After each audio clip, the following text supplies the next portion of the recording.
আসসালামু আলাইকুম। Hello viewers, সবাই কেমন আছেন? আশা করি ভালো। দেশ ও দেশের বাহির থেকে এই মুহূর্তে আমার কালো জাদু তন্ত্রমন্ত্র এসকে চ্যানেলের ভিডিওটি যারা দেখছেন সকলকে জানাই আন্তরিক প্রীতি ও শুভেচ্ছা। দেশ ও প্রবাস থেকে এই মুহূর্তে কালো জাদু তন্ত্রমন্ত্র এসকে চ্যানেলের এই ভিডিওটি থাম্বনেল দিকে অনেকে হয়তো বুঝতে পেরেছেন ভিডিওটা কি বিষয়। আসলে এটা মানুষের অভাব অনটন এবং যাদের ব্যবসা প্রতিষ্ঠানে লাভবান হতে পারেন না, ব্যবসা প্রতিষ্ঠানে অনেক কিছু করেন কিন্তু বিশেষ করে দেখা যায় যে একটার পর একটা সমস্যা লেগেই থাকে।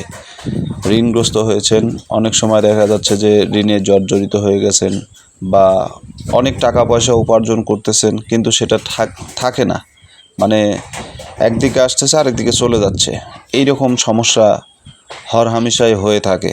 তো এই সমস্ত সমস্যার সমাধান পেতে আর এই সমস্ত বিষয়ে যদি যারা চান যে এটার থেকে মুক্তি পাওয়ার কী উপায়, আদৌ কি এখান থেকে মুক্তি পাওয়া যাবে? জি হ্যাঁ, পাওয়া যাওয়া সম্ভব এবং এটার জন্যই আজকের এই তকবিরখানা। আজকে যে নকশাটা আমি দেখাচ্ছি এই নকশাটা ঠিক শুধু এই কাজের জন্য।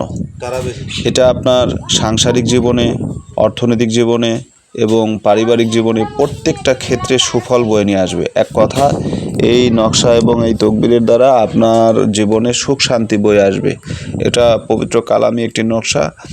এটা যদি আপনারা ব্যবহার করেন এই নকশার পরিপ্রেক্ষিতে, এই নকশার কারণে মহান আল্লাহ তাআলার উপরে আপনার বিশ্বাস থাকতে হবে।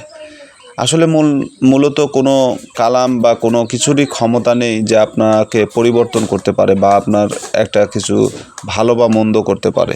এটা হচ্ছে তাওয়াক্কুল। আপনার মহান আল্লাহ তাআলার প্রতি পরিপূর্ণ ইয়াকিন এবং বিশ্বাস রেখে যে কোনো কাজ আপনি করবেন, সেই কাজের প্রতি যদি আল্লাহকে স্মরণ করে আপনি যদি কোনো কাজ করেন, করে যদি বলেন যে আল্লাহ এর কোনো শক্তি নেই, শক্তি তো আপনার, এটার উসিলায় আপনি আমাকে ক্ষমা করুন, মাফ করুন, আমাকে এই পথে প্রতিষ্ঠিত করুন।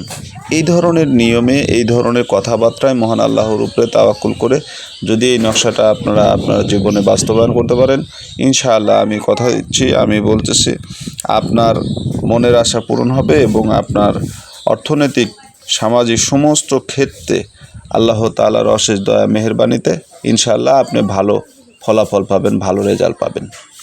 অভাব অনটনে আছেন, তাবিজটি ব্যবহার করেন। ব্যবসা ভালো না, তাবিজটি ব্যবহার করেন। সাংসারিক জীবনে অশান্তি, তাবিজটি ব্যবহার করেন। এই তাবিজটি লেখার নিয়মকানুন সব কিছু এখানে দেওয়া আছে, আপনারা এই নিয়মেই ব্যবহার করবেন। নিয়মটা হচ্ছে আপনারা সাপ্তাহিক যে কোনো সময় এই তাবিজটি লিখতে পারেন, যে কোনো সময় তাবিজটি অঙ্কন করে শরীরে ধারণ করবেন। পুরুষ মানুষ হলে ডান হাত গলায়, মেয়ে মানুষ হলে বাম হাত গলায় ব্যবহার করতে পারেন। ঠিক আছে? এই নিয়মে যদি তাবিজটি আপনারা ব্যবহার করতে পারেন তাহলে মহান আল্লাহর তাআলার অশেষ মেহেরবানিতে সকল সমস্যা থেকে সমাধান পাবেন। ভালো থাকুন, আল্লাহ হাফেজ।